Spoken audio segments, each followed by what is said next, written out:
ઠંડીના કહેરની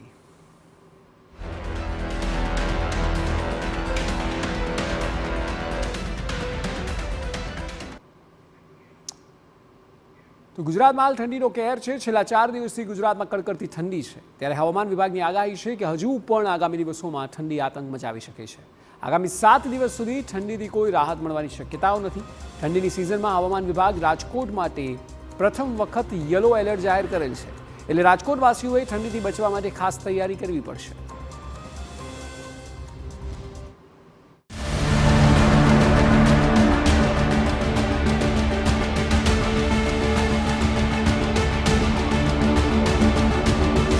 રાજ્યમાં હાલ પડી રહી છે કડકડતી ઠંડી.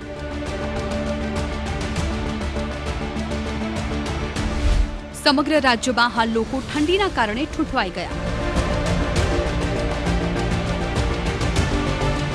અને હજુ પણ આગામી 7 દિવસ સુધી ઠંડીની કોઈ રાહત મળવાની શક્યતાઓ નથી. હવામાન વિભાગની જે આગાહી સામે આવી છે જેનાથી સ્પષ્ટ છે કે હજુ આગામી 7 દિવસ સુધી ગુજરાત આવી જ રીતે ઠંડુગાર રહેશે.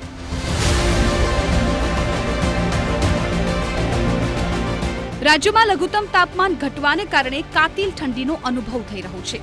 અમદાવાદમાં પણ લઘુત્તમ તાપમાનનો પારો 13 ડિગ્રી રહેવાની સાથે સાથે ઠંડા અને સૂકા પવન ફૂંકાતા કાતિલ ઠંડી વર્તાઈ હતી. ઠંડીથી બચવા લોકોએ વહેલી પરોઢે અને મોડી રાત્રે ફરજિયાત સ્વેટર પહેરવાની ફરજ પડી હતી. આ ઉપરાંત દિવસે પણ પવનની ગતિ સામાન્યથી વિશેષ રહેતા લોકોએ સામાન્ય ઠંડીનો અનુભવ કર્યો હતો. आने वाला अगले 7 दिन का जो वेदर फोरकास्ट है, आज के मौसम शुष्क रहेगा और जो पवन का दिशा अभी है उत्तर पूर्व से पूर्व है और जो लघुत्तम तापमान अहमदाबाद में रिकॉर्ड हुआ है वो है 13 डिग्री सेंटीग्रेड और जो गांधीनगर में रिकॉर्ड हुआ है 13.2 डिग्री सेंटीग्रेड और सारे गुजरात रीजन में जो टेम्परेचर लघुत्तम रिकॉर्ड हुआ है 7.8 डिग्री सेंटीग्रेड नालिया में. राजकोट में कल कोल्ड वेव ऑब्जर्व हुआ है और जो फोरकास्ट दिया गया है गुजरात सारे दोनों मेडसेफ रीजन के लिए नो लार्ज चेंज में दिया गया है. लेकिन सौराष्ट्र कच्छ में जो राजकोट डिस्ट्रिक्ट है या कोल्ड वेव येलो वार्निंग के साथ कोल्ड वेव का वार्निंग दिया गया है. ત્યારે હવામાન વિભાગે કહ્યું છે કે આગામી 7 દિવસ ગુજરાતનું હવામાન શુષ્ક રહેશે. ગુજરાતમાં હાલ ઉત્તર પૂર્વથી પૂર્વના પવનો ફૂંકાશે. ગુજરાતમાં હાલ તાપમાનમાં કોઈ મોટો ફેરફાર થવાની આગાહી નથી. ગુજરાતમાં નલિયામાં સૌથી ઓછું તાપમાન નોંધાયું છે. નલિયામાં 7.8 ડિગ્રી લઘુત્તમ તાપમાન નોંધાયું છે, જે સામાન્ય તાપમાન કરતાં 3 ડિગ્રી જેટલું નીચું છે.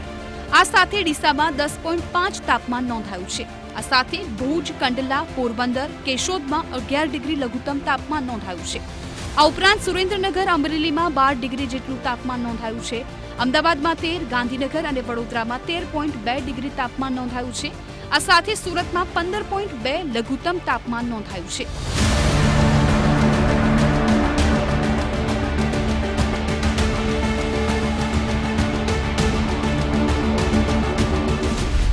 રાજકોટવાસીઓ સાવધાન. ઠંડીનું યલો એલર્ટ જાહેર. રાજકોટમાં જોવા મળશે કોલ્ડ વેવ. છેલ્લા 24 કલાકમાં રાજકોટમાં કોલ્ડ વેવની સ્થિતિ સર્જાઈ હતી. આ સાથે શુક્રવારે પણ રાજકોટમાં કોલ્ડ વેવની સ્થિતિ સર્જાવાનું એલર્ટ આપવામાં આવ્યું છે.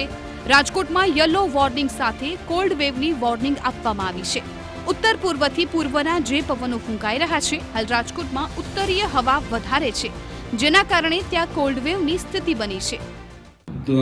राजकोट में कोल्ड वेव होने का कारण है उत्तर पूर्व से पूर्व का जो हवा का दिशा बोला गया, उधर नॉर्दर्नली कंपोनेंट उत्तर जो कंपोनेंट है उत्तरी हवा के जो कंपोनेंट ज़्यादा है, इसलिए वहाँ कोल्ड वेव का चांसेस हो रहा है. अहमदाबाद में क्या रहेगा सर? अहमदाबाद में तो एनएलसी में रहेगा और फोरकास्ट रहेगा 14 डिग्री सेंटीग्रेड के आसपास. आज तो ऑब्जर्व हुआ है 13 डिग्री सेंटीग्रेड, लेकिन अभी 14 डिग्री सेंटीग्रेड का हम નવેમ્બરમાં ભલે જોઈએ તેટલી ઠંડી ના પડી હોય, પરંતુ ઠંડીની શરૂઆત હવે ખૂબ જ આક્રમક થઈ છે. હવે ડિસેમ્બરના અંત અને જાન્યુઆરી સુધી ગાત્રો થીજવતી ઠંડી જોવા મળશે. Bureau report, TV9.